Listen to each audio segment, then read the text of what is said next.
All right, here we go. Check, check, check. All right. Mic's on, earphones on, and our matcha cheers. Khaled. Cheers. Haven't seen you in... No, actually saw you last night. No, we've seen each other, but we haven't filmed together since 2 weeks ago. It's already been 2 weeks. Khaled, what is happening with time right now? A lot's happened in 2 weeks. A lot. Are we going to update the team? Got to update everyone, you know? We've spilled the matcha prior to this, but now we're going to spill the PG version of the matcha that we spill off air. As usual. How are you, Khaled? I am good. Thank you. Feeling good. Excellent. I love that. It's the 1st of December. Wow. To What a year. 2023 is like coming to an end.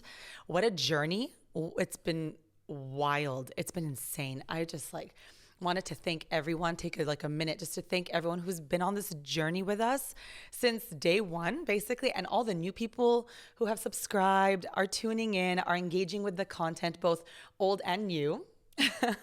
And thank you for all the subscribers, the comments, the likes, the shares. And if you want to see more of my day-to-day shenanigans, I'm always on Instagram at Life with Adele.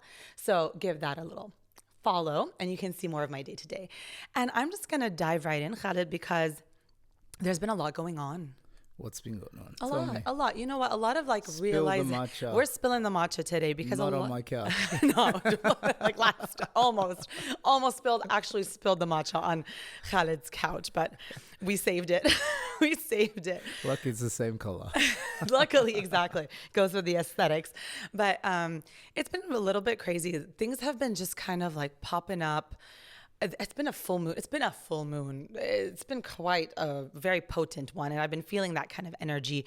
It's been making me check myself, kind of refocusing what's important and why I'm doing certain things. And I just really wanted to hone in on something that I genuinely feel is a calling, something that I genuinely feel touches the lives of so many people. And I'm going to talk about coaching. And I know people are kind of like, you're going to talk about coaching? What's there to talk about? A lot. Another PT in Doha. Listen, you know what? It's becoming more and more common that people are, getting their PTs, getting their coaching licenses, feeling like they have that urge to do it. But I really wanted to highlight something that I've been noticing and how important coaches are. And we take that for granted. And I think it's something that's beginning to be it's a certificate and that's all it is. But I'm kind of just training. Or it's just training, exactly. Or being good at the gym or good in working out or lifting heavy or having good conditioning. It's so much more than this. And I think we take it for granted. Sometimes even as coaches, we forget how important we are. And some events have happened around, I think, us that have reminded us that how important we are to other people. And I really wanted to touch upon that because I've seen incredible coaches and I've seen some horrible ones, and they're everywhere. The good and the horrible. And I know that it's very subjective. Everyone kind of has their way of doing things. Every member has a coach that they tend to navigate or gravitate towards. And it is very personal. When someone tells you, oh, this is a great coach, they're telling you an opinion. But there are some aspects about great coaching that you cannot. There are objective. Exactly. And I'm not going to sit here and list them. I'm actually going to sit here and give you some concrete examples of how important this is. But first and foremost, we get this phrase thrown around so much that going to the gym is cheaper than going to therapy. We say that all the time. It's like a slogan for so many people. I said it, and it's true because disclaimer: if you need therapy, still get therapy. Still get a professional help because we need therapy too. Okay, we're here because we need therapy need it as well. most. Yes, exactly. But people do use the gym for stress relief, for therapy, for mental health, more than just physical health, because we all talk about the dopamine that is just, given to us when we're working out in the gym.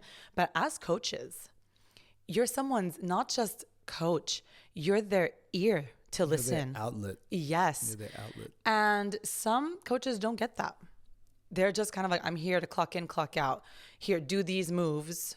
Great. I'll count your reps. I'll count your reps. I'll watch you work out, and that's it. No, like we literally begin to get to know our members. We get to see them at their highest, and we get to see them at their lowest too. There's some people I've noticed come into the gym, tears in their eyes, or they look like they just had a good cry. And you notice that, and you don't call them out on it, but you take that to heart. It's intuition. It is. Yeah. And you're kind of like, all right, this person's having a day. Let's give them a big smile. Let's give them a hug if you're a hugger. Like, let's give them a fist bump if they need one. Like, you approach them and you kind of, chit chat, check in with them. How are you doing? And most of the time, they open up.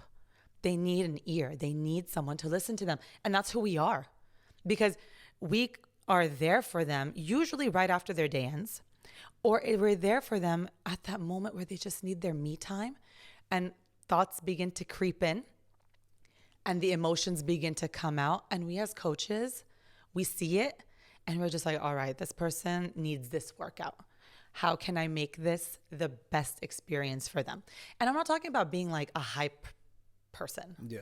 That's not what, we're not cheerleaders. We're not just cheerleading from the sidelines, We are giving them the tools that they need to deal with what they're dealing with. And that happens in the gym so many times. And it's often forgotten by coaches that you're there for your members, for your clients, for everything. And I think it's just kind of beginning to become a little bit like clock in, clock out. Yeah. You're losing the human aspect of it. It is. And I understand like we're overworked sometimes. Sometimes we're overworked and underpaid. Like, there's things that are happening around you. I would like to just kind of make something very clear. The hour or the 2 hours that you're coaching aren't about you anymore. You've made a choice to be a coach. It's about your members. It's about welcoming them, having this energy. It's palpable. People are always talking about energy. And what makes a good coach is their energy. When you walk in to someone's class, and also being mindful that people can just go work out on their own, but they signed up for a class. So they're signing up technically for you. Because especially one-on-one training. Exactly. Especially when you have PTs going on. They signed up for you and your time. So there's an energy they feel.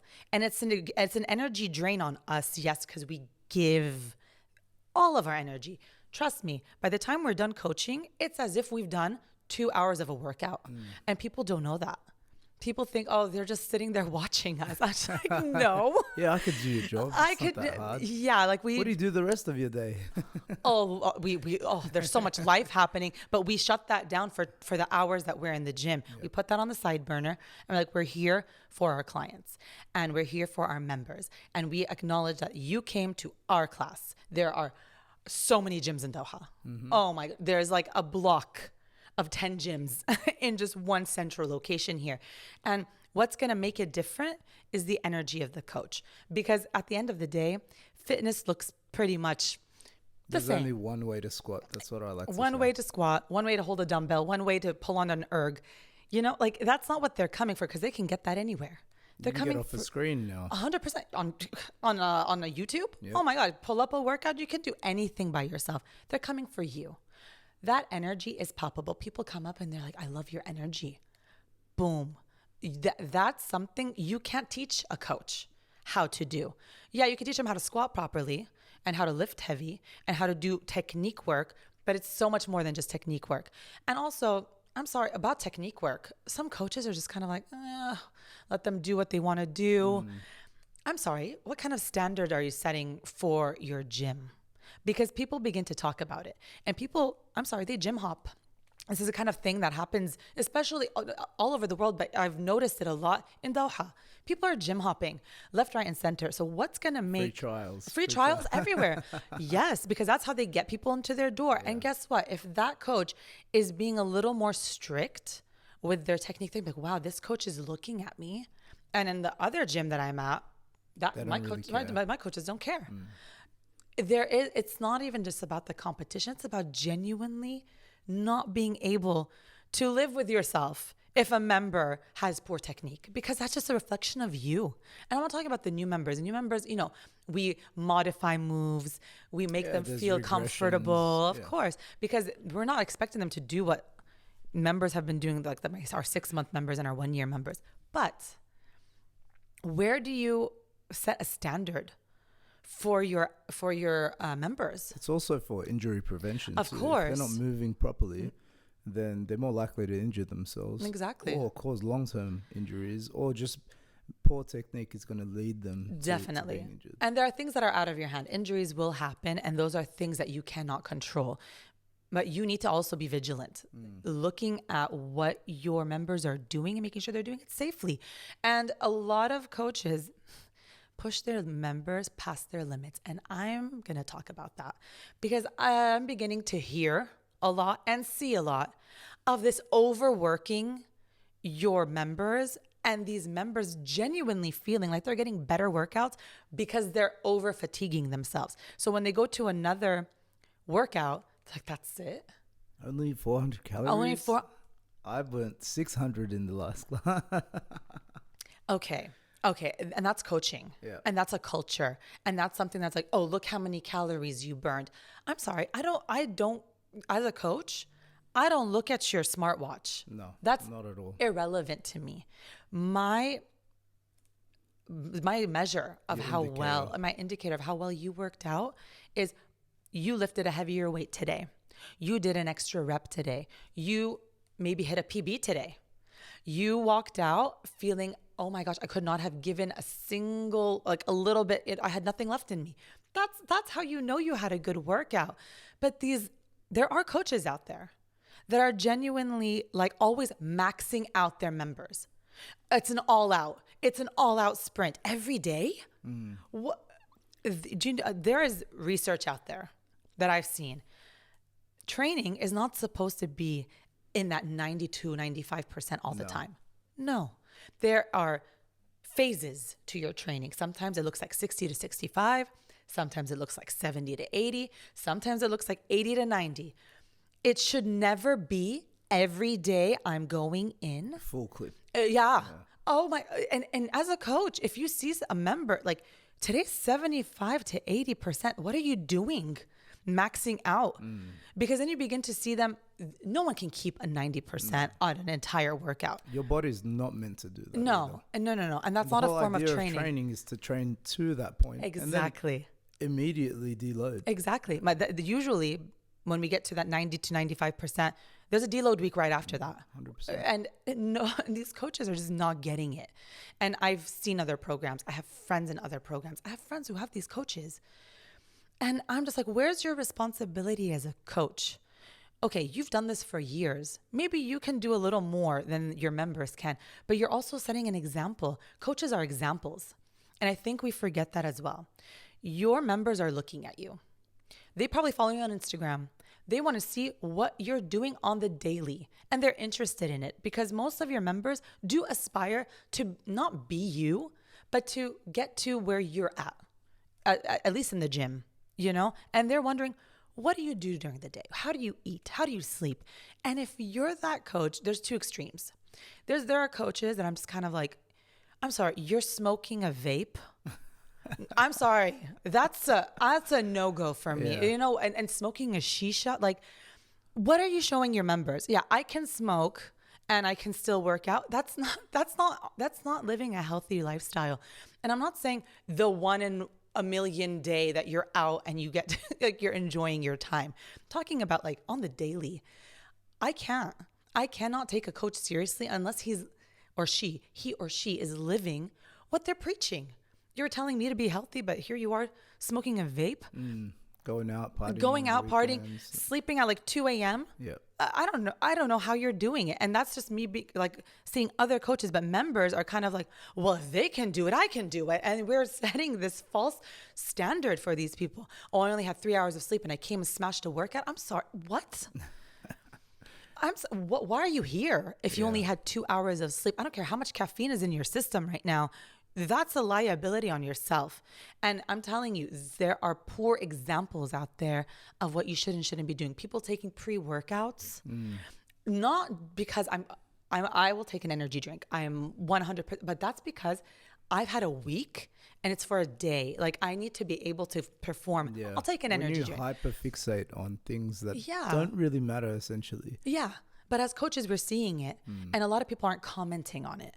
It's like this overusage of things that they're not really understanding why they're using them. We understand because we understand our bodies. We're a little bit more in tuned. But like I said, the general public is watching your life. But well, she takes a pre-workout, I should take a pre-workout. She's taking protein, I should take protein. She's taking creatine, I should take creatine, without understanding why we're doing it. So as coaches, for me, especially when someone comes to me and is like, oh, I see that you're taking protein. Is it good? I'm like, hold up. That's it. That's all I do. Just take protein. That's it. Let's rewind a little bit. You need to have a conversation. Why do you feel like you need extra protein in your diet? What are your goals? Are you like, what are you trying to achieve? And not a lot of coaches are educating their members about these kinds of things. They're just kind of letting them do whatever for whatever. And I know that would be sometimes preached and it falls on deaf ears, but I've done my part. Like I've told you, Yeah. I've said your responsibility. and that's a responsibility we have as coaches. When we see someone not doing what we think is, oh my God, like, I don't know how much they're going to be able to sustain this. They're overtraining. It's a duty of care. It is a duty of care. And there's one thing also. I'm sorry, if I saw a member twice in my class in the same day doing the same workout, I want to be able to feel like I can kick them out of my class. I'm like, what are you still doing here? Because there is a culture of overtraining that's happening, and coaches are just being like, well, I guess they're here. Have you talked to your members? Have you indoctrinated? Like, you need to create a culture. Educate them too. Like, educate them to the point where they realize, okay, what I'm doing now is detrimental 100%, to my goals. 100%. I'm not getting any closer. I'm actually getting further away. But there's none of this going on. It was like, well, they're here again. Why? Why are they here again? And my question is like, when was your last rest day? And we don't ask this to our members. Like we see them every day, and all of a sudden I'm wondering, you've been here 6 out of the 7 days a week, and this is your 7th. Why are you here? And having these difficult conversations, being mindful, obviously, that you're not going to sit there and insult them. And there's a way of delivering the message. But you need to be like, I've noticed. And I'm wondering, you can always differentiate, right? Of course. You can see when somebody's just come in, yeah, and they've been there all week, and you're like, oh, you know what? Today, I know that you're just going to take it easy. Yeah, and you're just coming in here to satisfy that itch in your brain. Yeah. And be like, okay, I moved today, but I'm not going to go 100%. That's fine too. That's fine. But also just being responsible with your members. 100%. I don't know why you're here. Like, I'm not going to say it like that. I'll say it very nicely. Go home. No, it's like, walk me through your thought process. That's what I always I'm here because I'm obliged to be here because I'm scheduled to work. Yes, I coach you. And also making those rest days evident to your members as well. I rest. And I always put that up on my stories. I'm not at the gym all the time. I have 2 days a week where I'm not there, and I don't want to be there, and I don't want to lift a single thing. You need to, you are an example. And at the end of the day, what you're doing needs to be in line with what you're preaching. And I'm sick and tired of these coaches just preaching something and then living a completely different life and different lifestyle. I'm not talking, no one's perfect. I'm not trying to make you like. And there's balance. There's of definitely course, balance in of life. course. Like I said, I am not going to be like, oh, look at this person. They're having a drink on a Thursday night. No, by all means go. But if that's your lifestyle every night or like 4 nights out of the week, I'm like, what is happening? I would not listen to this coach. I'd be like, I don't know what you're talking about. No, definitely. It's a business card at the end of the day. You are your own walking, talking business card. People, I'm sorry, judge a coach by how they look. That's wrong, by the way. Just putting that out there. But let's be honest. What's the first impression you give? You're a walking representation of your lifestyle. Of your lifestyle, 100%. And in the physical world, that's the biggest thing, right? It is, because I don't know you. The members don't know me personally. Not all of them follow me on Instagram, so they don't know what I'm doing and how I live. So they're kind of like, oh, she behaves like that in classes. Let's talk about that. When coaches are jumping into classes, which is amazing. I think that is so important for members to see that, well, my coach does this. There's no mystery about what your coach does. It's like, oh, how do they get these results? They're in classes as well, and they're doing the program you're doing. It looks amazing for a gym, for the coaches that are in the gym to be practicing what's being programmed, right? But again, members are watching you, okay? And I don't think that the coach needs to be the strongest, nor the fastest, nor the most conditioned person in the room, but they do need to be the most disciplined. Because again, we're setting an example and a standard, okay? So when the coaches are in a class, you know what I've seen? I've seen coaches talking while the other coach is talking, is explaining. I know you know what the program is, but what are you trying to show the members? Well, if she doesn't care, she can talk to whoever she wants. I'm going to talk to whoever she wants. Yeah. Rocking up late to another coach's class. I'm sorry that we always preach about don't be late to class, be early or on time. And over here, we're rocking up 5 minutes late. Like we're rock stars because, we're untouchable. We're coaches. No way. On what planet is that okay? Being on our phone, whether we're in a class or giving the class. I'm sorry. Yes, we do have emergencies. I'm not negating that. But just not even looking. What are you doing? You're so disrespectful to the coach or to the other members. Yeah, because now you're setting a precedent and 100%. They're just going to think that that's okay. It's not. Yeah. It's under no circumstances is that okay. It makes me cringe when I see other coaches in a class just behaving worse than what we want our members to act or behave like in our class. And then we sit there and get upset with them. I'm sorry, you have no right to get upset with anyone because this is the standard you're setting for your members. Another thing, when you're actually working out, I'm not talking about giving your 100% and being the top of the leaderboard. That's not what I'm talking about. But you are setting an example of movement standards. At least know your movements. Show them safe lifting, not ego lifting, where you're lifting weights where you have no business lifting whatsoever. Another thing, I'm so tired today. Why am I here? Why are you here? Yeah. I had a lifting session right before this class, and now I'm coming in to do some conditioning, and I'm just tired. So I'm going to stop 30 seconds before the timer's off. Excuse me? I don't want you in my class. You're a coach. I don't want you in my class. You're showing everyone that that's okay, that you just came back from a session. So it's excusable I'm not telling you to be I'm not saying 100%, I'm saying finish the timer, finish the movement, finish the reps, get a lighter weight, go slower on the ergs. I'm not here to tell you what you can and can't do, but you're setting a standard. Yeah. And when we tell our members about consistency and discipline, and you need to be able to show that to them through example. And the only example you get to show that is when you're in a class. And I'm just looking at these other coaches in these classes, and it's just cringe. It's funny you say that. Another thing that falls in line to what you're saying is that people forget that enjoy it. Like when I do a class with my members, I always have fun. Thank you. And I'm like, you don't have to be this old rock star. Yeah, this rock star that comes in there that's there, giving everybody orders and trying to make everybody do as much as you do and trying to push everyone. You know what? Save that for when you're coaching. 100%. When you coach or when you train with your members or when you train with your friends or your colleagues, remember to enjoy it. Remember to just laugh and thank you. Have a good time. And I remember every class that I go in and I get to finally train with the members and be beside them. We have a laugh. There's banter. It doesn't have to be super, super serious. And I feel like a lot of coaches get in there and they're like, okay, they hyperfixate on everyone else and they become a coach while they're training. And it's like, listen, man, just take a chill pill, take it easy and show them that this can be enjoyable and 100%. This can be fun and that you're enjoying it 100%. And you're enjoying your time with them. 100%. And there's also a level of respect of the coach to the other coach who's coaching. We all do it different, right? We all coach. We have our own coaching style. Just because my coaching style doesn't look like yours doesn't mean that you need to call me out on it. 1, 2, start kind of managing and overstepping. There's this thing, I get it, we're coaches, we want to help, and this is something that's really intrinsic in us. I get that. But when I'm in another coach's session, it's his or her session.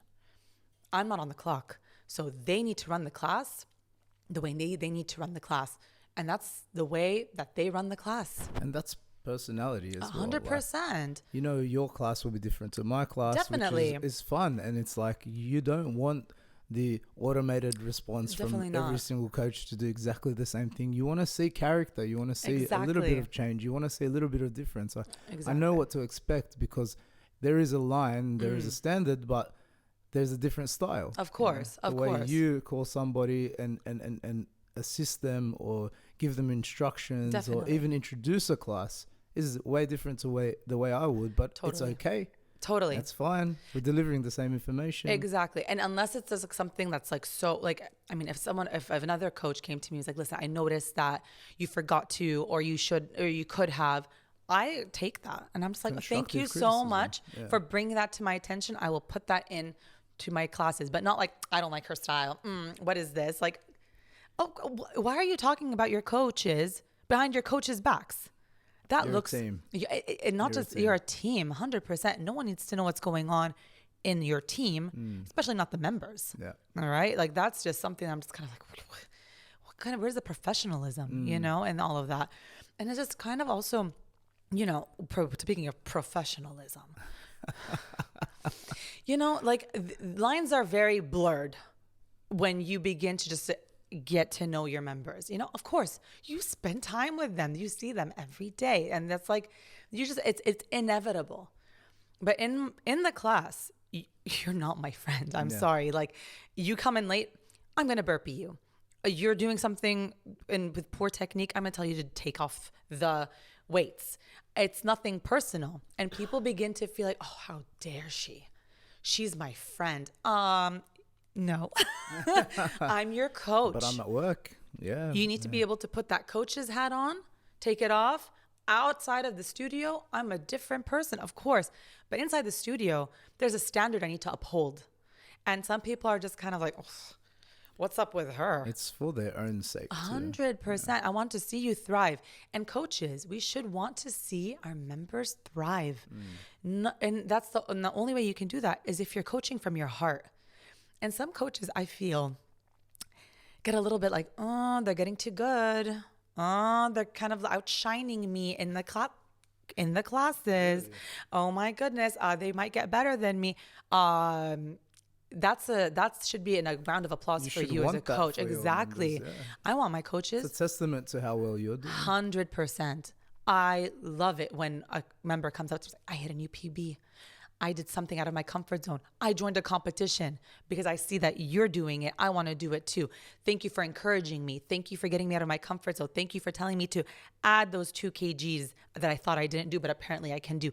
It's so much that we give and give and give, and it's energy that we're giving to the members, and it's palpable. Members can feel it. Members will remember it. Members are not going to remember their workout. They're going to remember how you made them feel in that workout. And I know that some of these classes are huge, so we can't give 100% to every member, but we give as much as we can. And I love when members are genuinely like, thank you so much. Thank you for that session. That's what I needed. And we forget that. We forget that people come in with baggage, so much baggage that we don't know about. And it goes back to just always being kinder than needed. Because I don't know what this person's walking into. I don't know how their day went at work. I don't know what their family life is happening.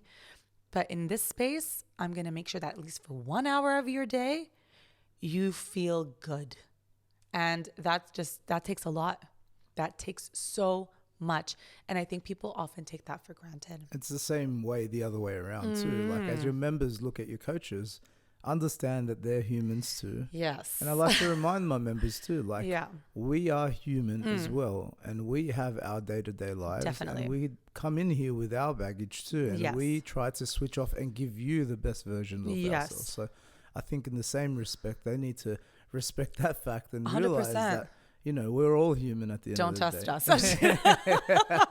But no, really, like, but the thing is, yes, speaking about what's the etiquette, right? There are certain rules in a gym. And when a coach is consistent. This is about consistency too. When you have a team, your coaches need to be consistent with the expectations. When 2 or 3 aren't, and then the other 4, let's say, are, the other 4 look like they're psycho, and the other 2 look like they're the cool ones. They're the cool coaches. Good cop. Yeah, and it's not fair because it makes it highlight. It's just, I'm not saying that you have to be everyone's cup of tea, but there are rules, and the members forget that we need to enforce them. Whether I know you or not, whether you're new or not, whether we have matchas outside of the gym or not, when you're in the class, I'm going to literally uphold you to the standards that I've been given. Yeah. And when other coaches aren't doing that, it makes that coach look like a witch with a capital B. You know, it's not okay. It's not okay. And yes, so if we snap, we probably had a day 2. Give us some grace. Like, you know, like we've come and, you know, maybe something triggered us. And yes, we're supposed to be in control of our triggers. We're professionals, blah, blah, blah, blah. But some days you're just like, are you serious right now?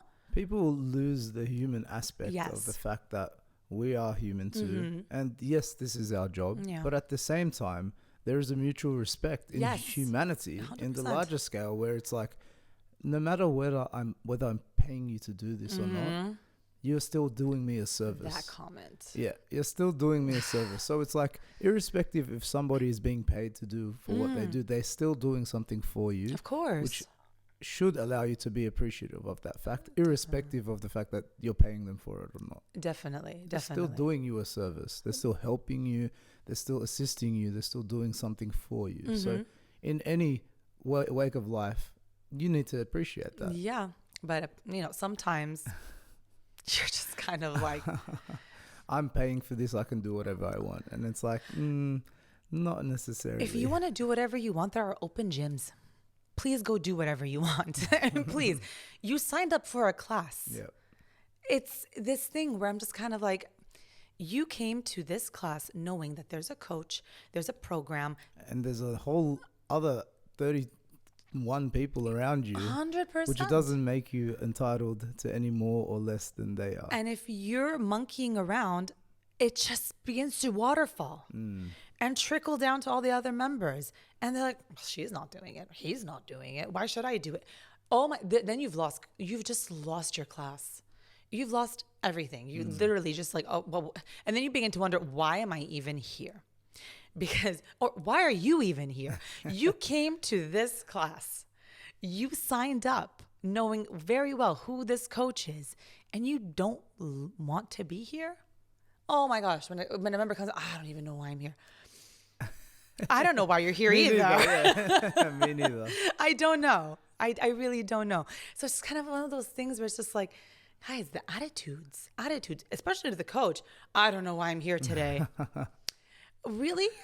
I've really learned to choose my battles. Yes, you know what I mean? And it takes an important factor to any coach is that they know how to differentiate and read the room and read emotional the energy intelligence. Exactly. Yes. And read the room and read the energy of that person and that individual. And you can automatically just tell, okay, maybe they're not having the best day. Yeah. Let me give them some grace. Exactly. And, you know, it's funny when I recruit and whenever I always mention this, and it's like, before I look at any sort of credentials, before I look at your accolades, before I look at, you know, how good you look or how well you train, of course, those are objective things that I will not fly by. Definitely. But the number one question that I ask, or that I ask myself, is, are you a good person?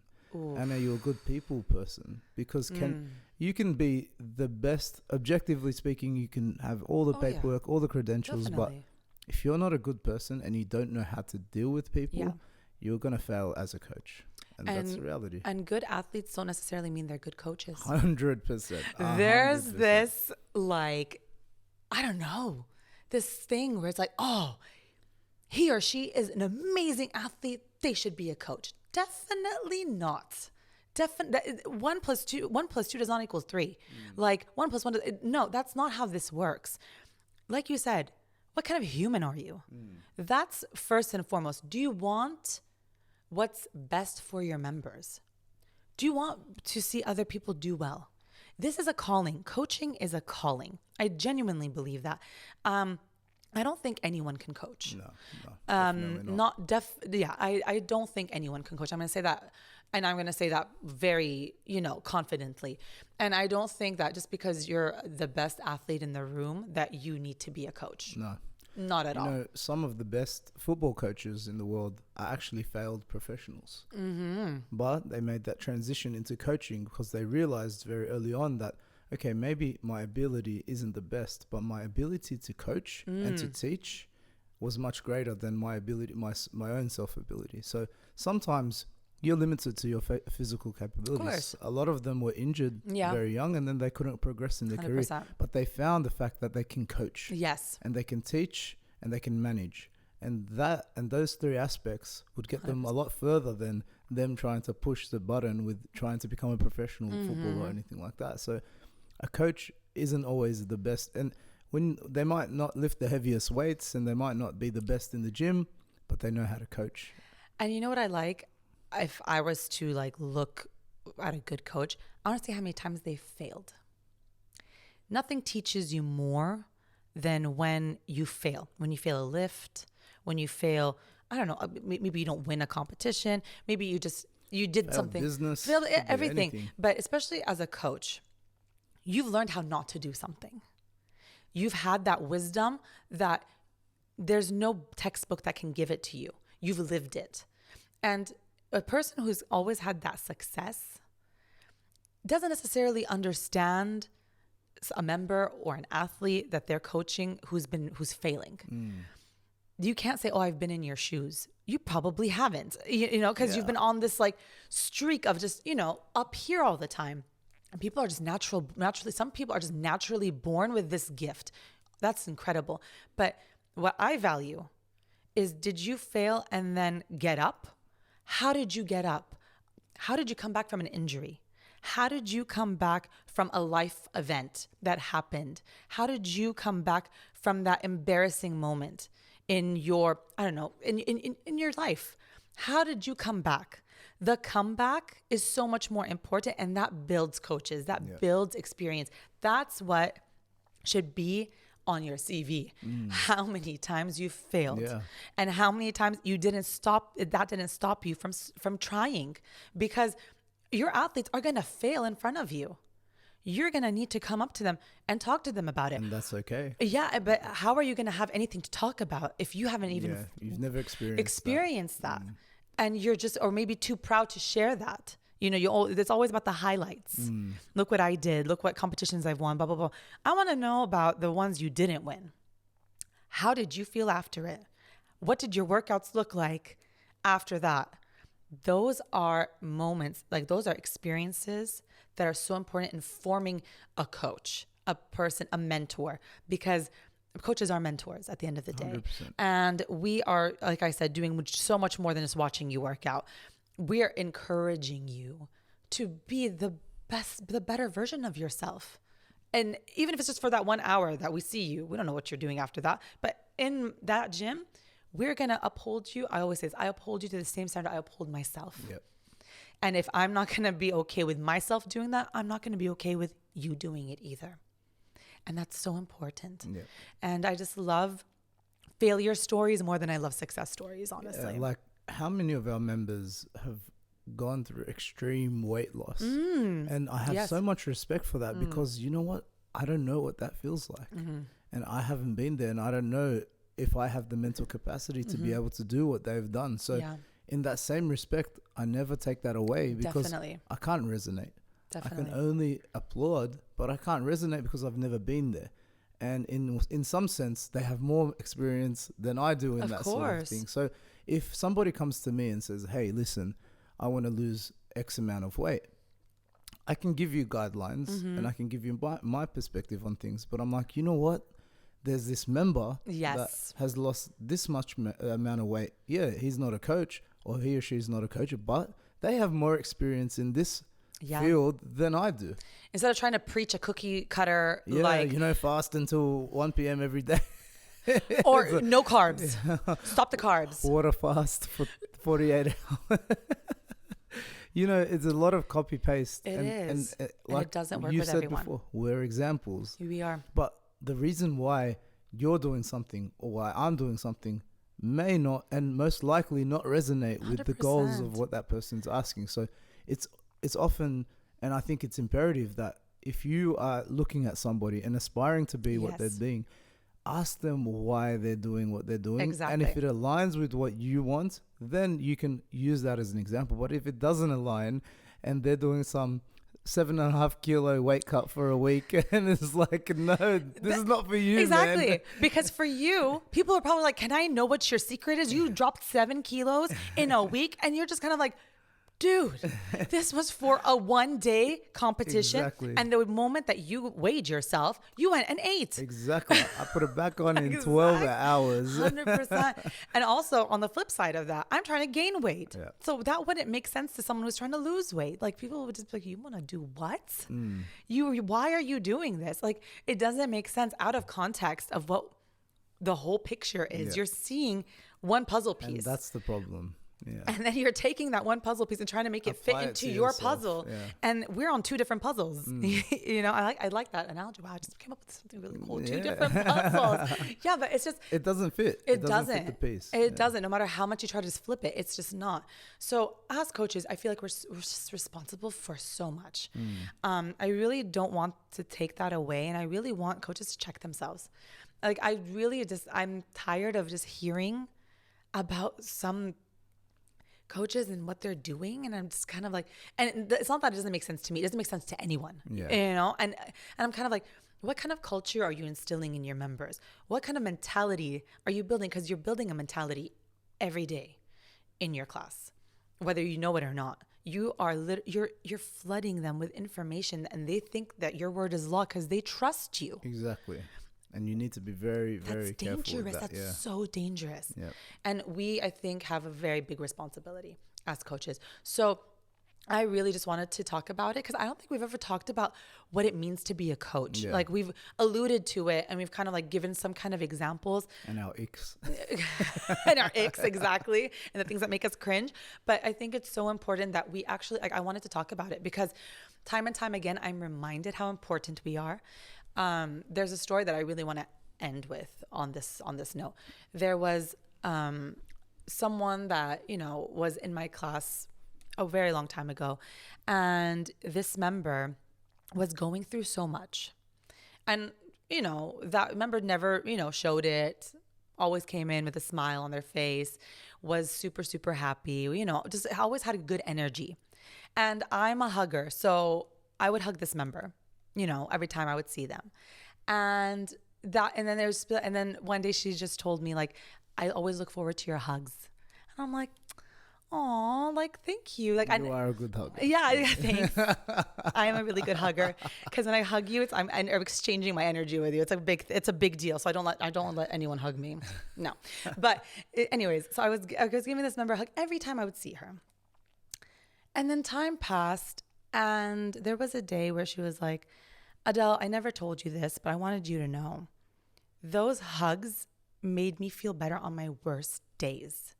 And seeing you and seeing your smile made me forget about everything that was happening outside of that gym. And in that moment, everything was okay. And then she began to explain about what happened. And she had just lost someone that very important to her in her life. Like, you know, they passed away. And I had no idea. But, you know, that was just me being consistently who I am. I will see you. I will smile at you. I'll give you the biggest hug. I'll ask you how you are. I'll give you my energy. And we as coaches never know. And it made me cry because it just reminded me how important we are. And I just wanted to leave it at that because I really, really, truly believe that we've all experienced something like this. You just didn't know how much of an impact you were making on someone. Just make it the status quo. You're making an impact. Be mindful. Yeah. Be mindful. And remind yourself. And I'm just going to leave it at that. Keep glowing. Keep growing. And I will see you next week to spill some more matcha. See you later.